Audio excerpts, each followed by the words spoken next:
Igual Neemias, né? Palavra numa mão e arma na outra.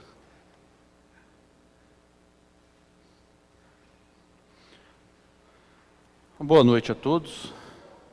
Vamos estar em oração por mais uma vez, estarmos ouvindo da palavra do Senhor, no entendimento daquilo que Ele nos deu para que entendêssemos das coisas dEle. É importante para que nós vamos crescendo cada vez mais através do estudo, através do ensinamento e diante das dificuldades também, né? Nós tivemos nosso retorno, vamos estar em oração por aqueles que ainda não retornaram ou os ausentes, vamos estar em oração nesse sentido, né? Hoje nós vamos trazer a nossa mensagem, um estudo no livro da carta aos Romanos, Romanos 10. O apóstolo Paulo, ele escreveu essa carta aos irmãos de Roma. É uma carta a qual o apóstolo Paulo não havia organizado. Ele mandou essa carta a uma igreja que ele não havia organizado. É uma carta que engloba vários assuntos.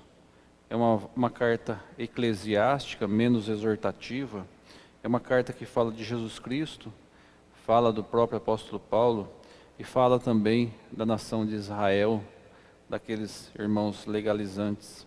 Ela é direcionada tanto aos judeus quanto aos gentios, que é o novo contexto do Novo Testamento, diferentemente do Antigo Testamento, quando as mensagens eram relacionadas ao povo judeu.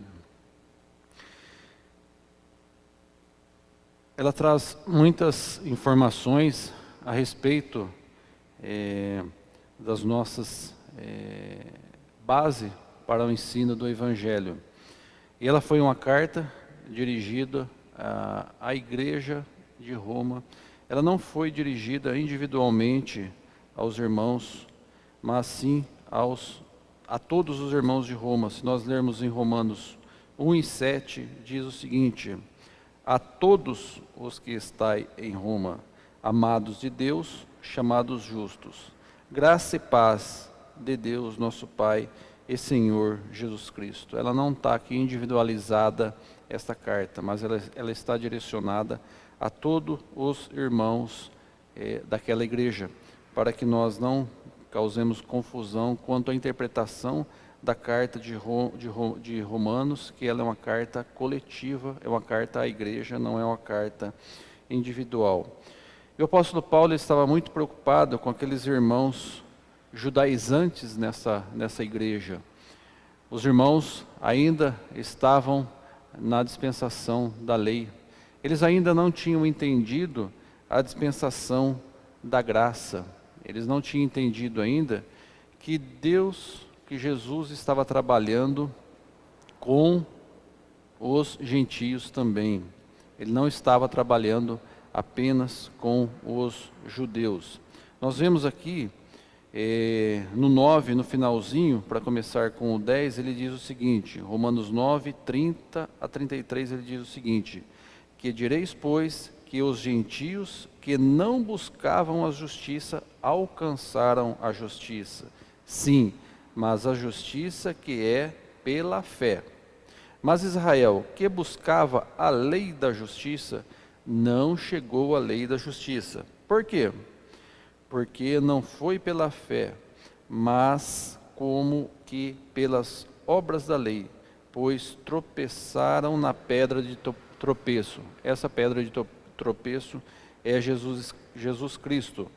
31:3, como está escrito: eis que eu ponho em Sião uma pedra de tropeço e uma rocha de escândalo, e todo aquele que crer nela não será confundido. Essa pedra de tropeço está se citando de Jesus Cristo. E os gentios, era aquele povo apartado ainda, diferentemente da dispensação da lei, quando ela era direcionada aos gentios, e Cristo veio e aboliu toda aquela lei a quais os gentios dependiam.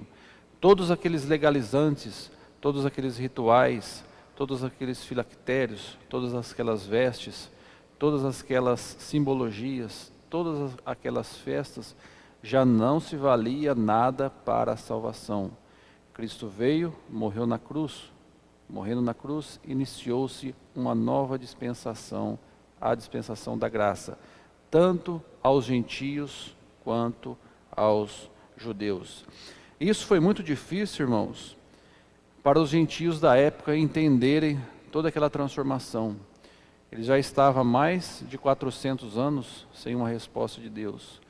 Aí veio Jesus Cristo e colocou todas novas diretrizes àqueles judeus. E aquele povo gentio, que tanto era perseguido, tanto que era à margem do que Deus fazia, eles eram apartados, eles eram mortos, eram destruídos, também estavam no mesmo pé de igualdade para com os judeus. Eles estavam no mesmo patamar. E assim hoje que nós estamos diante da salvação. Todos nós somos pecadores, todos nós somos atrás para que possamos alcançar a nossa salvação. Todos nós dependemos de Jesus Cristo para a salvação, tanto aos gentios quanto aos gregos. Deus tanto perseguiu, Deus tanto mandou que matassem aqueles que não faziam parte da nação. Deus escolheu aquela nação, Ele distribuiu as 12 tribos, deu as atribuições a todo aquele povo. E de tudo aquilo já não mais valia, apenas aquilo que Jesus estava pregando quando deixou a sua igreja aqui na terra. Foi a abolição da lei.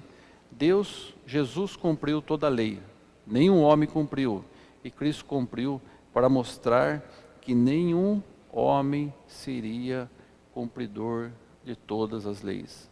E das leis, se você errasse em um ponto, se você, em um artigo, em um inciso que você infringisse, você perderia toda aquela lei, tudo aquilo que você tinha praticado.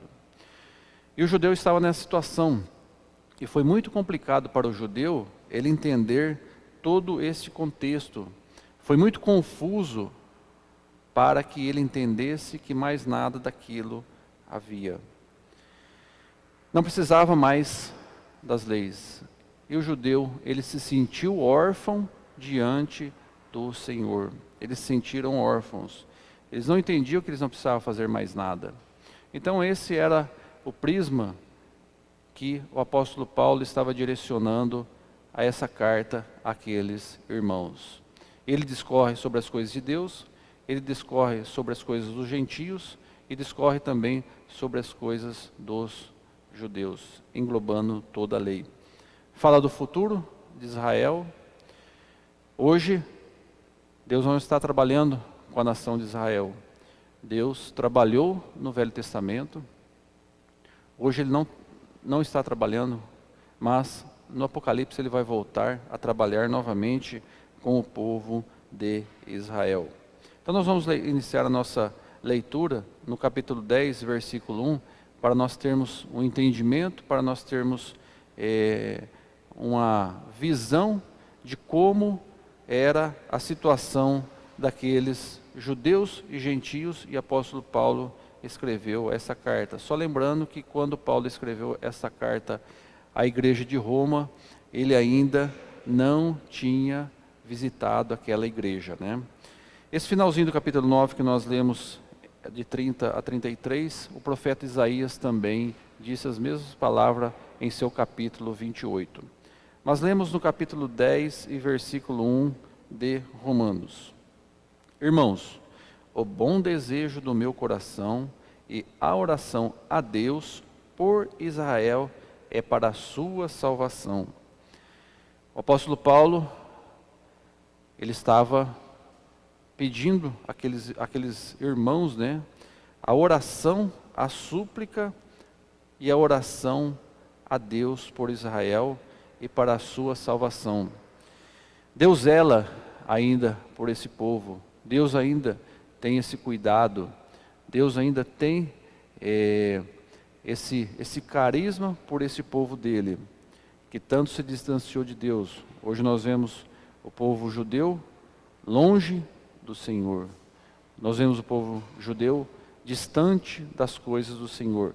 E nós vemos aqui o apóstolo Paulo falando do seu bom desejo e de seu coração. O apóstolo Paulo, ele sempre costuma usar nos seus pedidos o rogai, o suplicai. São de profundo chamamento, são de profundo sentimento. O apóstolo Paulo, ele tinha muito sentimento pelos irmãos. Quando ele mandava as suas cartas, era de um profundo desejo. Ele dizia, né? Sede imitadores de Cristo como eu sou. E todos nós devemos ter esse zelo, ter este desejo também de sermos embaixadores de Cristo, fazer aquilo que Ele quer.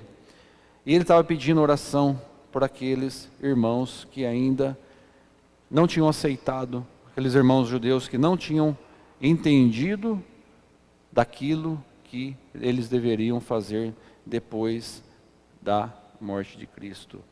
E também o apóstolo Paulo estava citando daqueles irmãos que confiavam apenas na lei e não na graça de Cristo. Na perdição daqueles que confiam na lei, confiam em si só para que tenham a salvação. E não estão levando em consideração a graça de Cristo. Muitos hoje citam que Israel não é aquele mesmo povo do Antigo Testamento. É o mesmo povo e será o povo da dispensação do milênio, dos finais dos tempos, né? É aquele mesmo povo que Deus trabalhou na divisão das tribos, Ele irá trabalhar também nos finais dos tempos. E aqui no capítulo 1, o apóstolo Paulo, ele mostra que dois caminhos que tinham para os judeus, né? Um que eles estavam seguindo, que era as obras da lei, e o segundo caminho, que era da graça, da fé em Jesus Cristo, através do seu sangue. 2. Porque lhe dou testemunho de quem tem zelo de Deus, mas não com entendimento. A importância do nosso testemunho para com o Senhor. A importância não só no zelo, não sermos praticantes, não sermos os legalistas, mas na prática da palavra. Isso é muito importante nós entendermos da prática da palavra. Não só com o nosso intelecto, mas também com o nosso coração. O intelecto é muito bom, ele é ótimo, mas nós também devemos ter o coração e o zelo pelo Senhor, né? No momento difícil, no momento de dificuldade, nós devemos ter o nosso testemunho, sermos zelosos para aquilo que é com o Senhor, com o coração, sermos zelosos por aqueles irmãos que levam a palavra do Senhor, sermos zelosos para com todos os nossos irmãos. O apóstolo Paulo, no livro de Atos 21, ele cita de receber a seu irmão com graça, em um entendimento único no Senhor. Em Atos 21, nós vemos, voltando 2 livros, Atos 21, 18, diz de como deve ser o relacionamento entre os irmãos, como que deve ser a cordialidade com os irmãos. De hostilidade, chega o que tem no mundo, mas nós devemos ter hospitalidades com as coisas do Senhor. Atos 21, 18 diz o seguinte, quando Paulo chegou em Jerusalém. E no dia seguinte, Paulo entrou conosco em casa de Tiago, e todos os anciões estavam ali. E havendo-o saudado, contou-lhe por miúdos o que por seu ministério de Deus fizera entre os gentios. E ouvindo-o, eles glorificaram ao Senhor e disseram, bem vês, irmãos, quantos milhares de judeus há que creem, e todos são zeladores da lei. E acerca de ti foram informados de quem ensina todos os judeus que estão entre os gentios a apartarem-se de Moisés, dizendo, que não devam circuncidar seus filhos, nem andar segundo o costume das leis. Então, o que o apóstolo Paulo estava enfatizando, da alegria de ter levado ao Evangelho tanto aos judeus e tanto aos gentios, e de que nada mais tinha sentido a lei. E o apóstolo Paulo contou com alegria, ele contou com o regozijo das bênçãos do Senhor. Nós também devemos nos regozijarmos das bênçãos do Senhor, levar as boas novas para o Senhor, a alegria nas coisas do Senhor. 3. Porquanto, não conhecendo a justiça de Deus e procurando estabelecer a sua própria justiça, não se sujeitaram à justiça de Deus. Isso é muito importante, irmãos, nós não nos sujeitarmos ao nosso eu, não criarmos o nosso ambiente de eu e fazermos o que eu acho, o que eu penso, o que eu resolvo, o que eu decido, mas fazer de acordo com aquilo que Deus deixa. Ter o zelo pelas coisas de Deus, ter a justiça do Senhor e não a nossa justiça. Muitas vezes nós não entendemos a justiça de Deus, mas Ele é um Deus justo, Ele sabe de todas as coisas. Nós devemos, muitas vezes, abandonar coisas que gostávamos de fazer, mas em amor e justiça ao Senhor, nós devemos sermos zelosos, não sermos tendenciosos nas nossas coisas, né? Não agirmos de forma errada, desorganizada ou tendenciosa, de forma ignorante. Nós devemos ter o zelo pelas coisas do Senhor e muitas vezes abandonar das coisas dos homens. 4. Porque o fim da lei é Cristo, para a justiça de todo aquele que nele crê. O fim da lei é Cristo.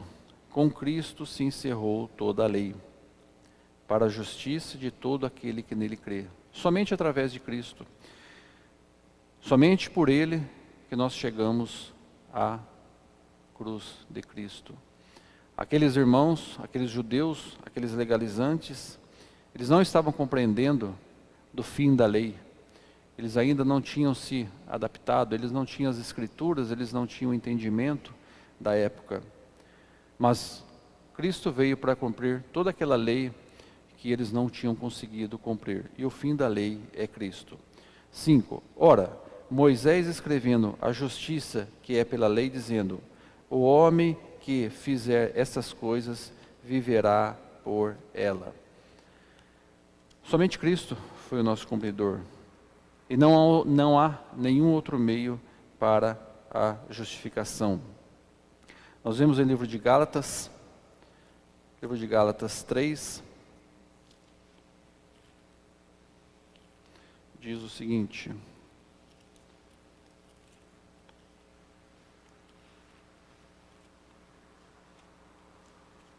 Gálatas 3 e 11 diz o seguinte: é evidente que pela lei ninguém será justificado diante de Deus, porque o justo viverá pela fé. Ora, a lei não é da fé, mas o homem que fizer essas coisas por ela viverá. Cristo nos resgatou na maldição da lei, fazendo-se maldição por nós, porque está escrito: maldito todo aquele que for pendurado no madeiro. Então Cristo, Ele cumpriu toda a lei. Ele cumpriu aquilo que nós nunca conseguiríamos cumprir. Somente Ele cumpriu esta lei. 6. Mas a justiça que é pela fé diz: não digas em teu coração: quem subirás aos céus? Isto é, a trazer do alto a Cristo. Ou, quem descerá ao abismo? Isto é, a tornar trazer dentre os mortos a Cristo. Nós nunca seremos iguais a Cristo. Nós nunca chegaremos ao patamar das coisas de Deus. Nós nunca entenderemos de todas as coisas de Deus. Nós nunca chegaremos ao alto, e também o crente, ele nunca descerá ao abismo. O crente não conhecerá o abismo. O crente não conhecerá das coisas que Satanás deixou. Os saduceus, eles não criam na ressurreição de Cristo. Eles não criam que Cristo havia ressuscitado, mas Cristo foi morto pelos nossos pecados e ressuscitou e vive e viverá eternamente. 8. Mas que diz: a palavra está junto de ti, e na tua boca, e no teu coração. Esta é a palavra que pregamos. Nós devemos estar com a palavra junto de nós. Nós devemos ter a palavra em nossos corações. Nós devemos estarmos aptos para estarmos propagando aquilo que Cristo deixou. Muitas vezes a palavra está próximo da gente, mas a gente não utiliza. Em Deuteronômio 30 diz o seguinte: porque esta palavra está muito perto de ti, na tua boca e no teu coração para cumprires. Vês aqui que hoje eu tenho proposto a vida, o bem e a morte e o mal. Porquanto te ordeno hoje que ames ao Senhor teu Deus, que andes nos teus caminhos e que guardes os teus mandamentos e os teus estatutos e os seus juízos, para que vivas e te multipliques, e o Senhor teu Deus te abençoe na terra a qual entrarás a possuir. Deuteronômio 14:16. Nós devemos guardar os mandamentos do Senhor. Isso é uma ordem do Senhor. Termos os mandamentos que Ele nos deu para que nós propagássemos a sua palavra. Aproveitar as oportunidades, levar ao Evangelho. Isso que o apóstolo Paulo está falando àqueles irmãos. 9. A saber, se a tua boca confessares ao Senhor Jesus e em teu coração creres que Deus o ressuscitou dentre os mortos, serás salvo. Aqui está a receita, né? Nós devemos ser os atalaias de Cristo. O atalaia eram aqueles guardas de muralha que eles ficavam de prontidão para avisar quando o inimigo chegasse. Eles deveriam estar atentos a anunciar que seriam atacados. E o atalaia que não fizesse o seu papel corretamente, esse atalaia seria morto, né? E nós também somos os atalaias de Deus, os atalaias de Cristo. Nós devemos estarmos sempre alertas, nós devemos estarmos sempre preparados para estar levando a palavra de Deus. Não devemos esmorecer, nós devemos vencer a nossa timidez, nós devemos vencer a sociedade, seus ritos, seus gostos e seus tendências que hoje muda cada vez mais, né? Mas nós devemos estarmos preparados para sempre estar falando daquilo que Cristo nos deixou. Isso deve vir do coração de cada um de nós. Falarmos do que o coração está cheio, né? Daquilo que o Senhor nos mandou. Sermos os atalaias, a referência, a luz para o mundo. Ser o diferencial, não estarmos andando segundo o curso deste mundo, segundo as tendências desse mundo. Isso é muito importante para todos os crentes. Visto 10, que com o coração se crê para a justiça, e com a boca se faz a confissão para a salvação. A salvação, ela não vem do intelecto, né? Mas ela vem do coração que se crê na justiça, e a sua confissão com a sua boca. Aqui é importante frisarmos que com o coração se crê na justiça. Aqui o apóstolo Paulo, ele não falou com o intelecto, né? Porque a cabeça você pode programar, você pode decorar as palavras. E o coração, ele não decora. O coração, ele é espontâneo, ele flui normalmente. O intelecto, a nossa mente, ela é manipulável. Mas o coração é algo que você não manipula. Das coisas do coração, você não tem como manipular. E a sua boca vai falar do que o coração está cheio. 11. Porque a Escritura diz: todo aquele que nele crê não será confundido. Esse é um versículo que nós conhecemos muito bem. Nós não confundimos o óleo com a água. Nós não confundimos uma cor clara de uma cor escura. Nós não confundimos a luz com as trevas. E o crente é a mesma coisa, com aquele que pratica, aquele que tem Cristo em seu coração, ele não é confundido. Através dos seus atos, através das suas vestimentas, através da sua fala, você não será confundido, e aqui o apóstolo Paulo está falando àqueles irmãos da igreja de Roma. 12. Porque não há diferença entre grego e judeu, porque um mesmo é o Senhor de todos, rico para com todos os que invocam. Todos nós somos ricos, né? Todos nós temos uma riqueza incalculável, não de riqueza material, mas de riqueza espiritual. Todos nós temos aqueles que aceitaram, aqueles que conhecem os propósitos, aqueles que se entregaram ao Senhor, é rico na sua vida espiritual, diferente do mundo, que corre cada vez mais através de riquezas materiais, que do dia para a noite você pode perder tudo, né? Mas quem é de Cristo é rico, né? E não há diferença também entre judeu e grego, não há diferença entre raça, não há diferença entre línguas, não há diferença entre tribos, não há diferença entre os mais abastados e os menos abastados. Aqueles que conhecem a Cristo, aqueles são ricos no Senhor, independente da sua condição, apenas crer no Senhor. 13. Porque todo aquele que invocar o nome do Senhor será salvo. Todos aqueles que invocar o nome do Senhor será salvo. Todo aquele que clamar ao Senhor será salvo. Nós vemos em Apocalipse 3:20, vamos ao livro de Apocalipse 3:20, último livro do Novo Testamento, já aqui nas visões do apóstolo João sobre os sinais dos tempos, sobre os últimos dias, como nós estudamos já, é um tempo em que está próximo. Ele revela isso no capítulo 1 de Apocalipse, das coisas que brevemente acontecerão, e o tempo está próximo. Ele é enfático em Apocalipse 1 e 5.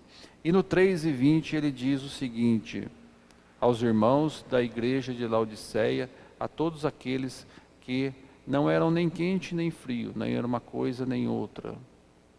E no 3:20 ele diz o seguinte: eis que estou à porta e bato. Se alguém ouvir a minha voz e abrir a porta, entrarei em sua casa.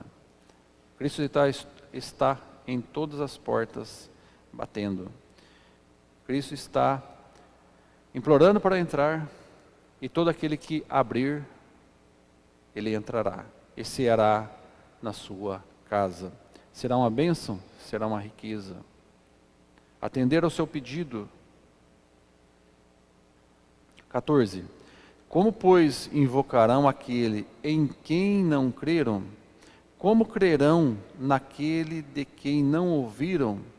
E como ouvirão se não há quem pregue? Aqui está a nossa grande responsabilidade, irmãos. Esse versículo 14 é de suma importância.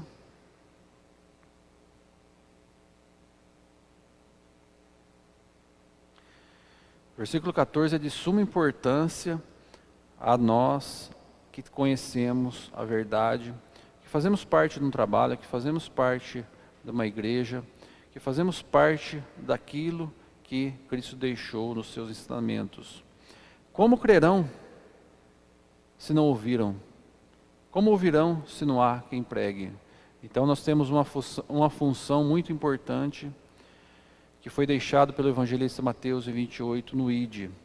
Nós devemos falar de Cristo. Se nós não falarmos, não ouvirão.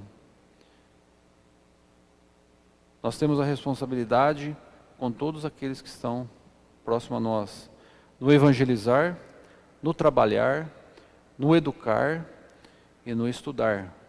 Nós devemos estarmos aptos para estarmos levando ao Evangelho. E a função do crente é discipular. O trabalho de missões, muito importante. Hoje em dia, há vários meios de se fazer uma missão. Isto é bíblico, de nós levarmos as boas novas, levarmos o Evangelho aos perdidos. O apóstolo Paulo deixou nesse versículo 14 uma grande responsabilidade àqueles irmãos, enfatizando a todos os irmãos de Roma e também a nossa igreja hoje. 15.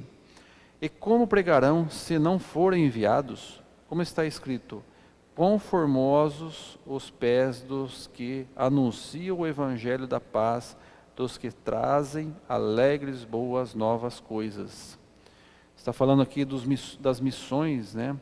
Daqueles que foram enviados. As nossas igrejas, ela vem de um trabalho de missões, né? Ela vai de casa em casa formando-se as igrejas. Assim como Cristo também fazia. Era o pequeno rebanho que ia crescendo. Os pés daqueles que anunciam o evangelho da paz. Aqueles que levam o evangelho ao desconhecido. É um outro recado aos que seguem a Cristo. O apóstolo Paulo aqui está dizendo. 16. Aqui tem né? Mas nem todos têm obedecido ao evangelho. Pois Isaías diz: Senhor, quem creu em nossa pregação? Nós devemos trabalhar, nós devemos fazer o 14 e o 15. Né? Nós devemos andar, devemos falar e devemos pregar. Se não ouvir, foi anunciado o evangelho. Fizemos a nossa parte. Continuando ainda no 17. De sorte que a fé é pelo ouvir, e ouvir pela palavra de Deus. A fé vem pelo ouvir. Ouvir da palavra de Deus, ouvir da sã doutrina. Essa é a missão do crente, de trabalhar ao Senhor. O profeta Isaías já enfatizou isso no Antigo Testamento. E continua no 18. Porque por toda a terra saiu a voz deles, e as suas palavras até aos confins do mundo. É a nossa missão levar o Evangelho até os confins do mundo. Em Salmo 19, 3 e 4 diz o seguinte: não há linguagem, nem fala onde nunca se ouça a sua voz, e a sua linha se estende por toda a terra, e as suas palavras até ao fim do mundo. Neles pôs uma tenda para o sol. Então a palavra de Deus, ela vai se alastrar por todos os confins da terra, até o final. A igreja de Cristo permanecerá até a sua vinda. A sua noiva estará na terra até a sua vinda. E a sua noiva tem a missão de levar ao evangelho àqueles que ainda não conhecem. Ninguém poderá se tornar inexcusável em não ouvir as boas novas. Hoje nós temos os meios virtuais que rodam o mundo, né? Então a anunciação da palavra hoje ficou muito mais fácil do que como era antigamente. Antigamente o apóstolo Paulo, no livro de Atos, das viagens dele, no 13, no 15, no 18, no 28, fala das viagens, das 3 viagens do apóstolo Paulo às igrejas. Andavam longas distâncias. Hoje, com o meio virtual, é uma questão de segundos para ela dar a volta ao mundo. Devemos propagar todos os meios para levar as boas novas do Senhor, que é a nossa missão. 19. Mas digo, porventura Israel não soube? Primeiramente diz Moisés: eu vos porei em cumes com aqueles que não são povos. Com gente insensata vos provoquei a ira. E Isaías ousadamente diz: fui achado pelos que não me buscavam, e fui manifesto aos que por mim não perguntavam. O profeta Isaías está falando com relação dos judeus que não aceitaram a palavra do Senhor, e dos gentios que ouviram da palavra do Senhor. Isaías 65, 2 e 3 diz o seguinte: estendi as minhas mãos o dia todo a um povo rebelde, que anda por caminho que não é bom após os seus pensamentos, povo que de contínuo me irrita diante de minha face, sacrificando em jardins e queimando incenso sobre altares de tijolos. Nós devemos levar o Evangelho a todos que não conhecem, seja gentio, seja judeu. E principalmente aquele povo judeu que o profeta Isaías fala, que irrita continuamente a Deus. A dificuldade em se levar ao Evangelho.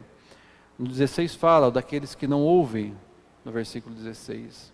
A nossa missão é levar. Se vão ouvir, nós não sabemos, mas nós devemos cumprir a nossa missão aqui na terra como servos do Senhor. O mundo é rebelde, o povo é rebelde, o povo não busca ao Senhor, o povo quer distância das coisas do Senhor. As coisas do mundo são mais prazerosas, dão mais conforto, dão mais regalias, dão mais prazer, mas são coisas terrenas, coisas que não vai nos enriquecer espiritualmente. Aqueles que aceitam a Cristo são ricos espiritualmente. E no 21, mas para Israel disse: todo o dia estendi as minhas mãos a um povo rebelde e contradizente. É só o povo judeu que é um povo rebelde e contradizente? Não. É todo aquele que não aceita a causa de Cristo. Todo aquele que não aceita o sangue de Cristo na cruz. É um povo rebelde e contradizente. Corre das coisas do Senhor, sacrificam ídolos não ao Senhor, sacrificam ídolos ao mundo, buscam a liderança da terra e não a liderança de Deus. Um povo rebelde e contradizente. É o campo que nós trabalhamos para a causa do Senhor. Há um povo rebelde e contradizente. Nós não devemos ser rebeldes com as coisas do Senhor, abandonar o nosso eu e nos dedicarmos às coisas dele, para as coisas de Cristo. É aquilo que vai nos enriquecer espiritualmente e aquilo que nós levaremos para com o Senhor. Essa era a mensagem que eu tinha a trazer para os irmãos. O livro de Romanos, capítulo 10, que sirva de crescimento espiritual a todos nós, que possamos ter o entendimento das coisas do Senhor. Amém, irmãos?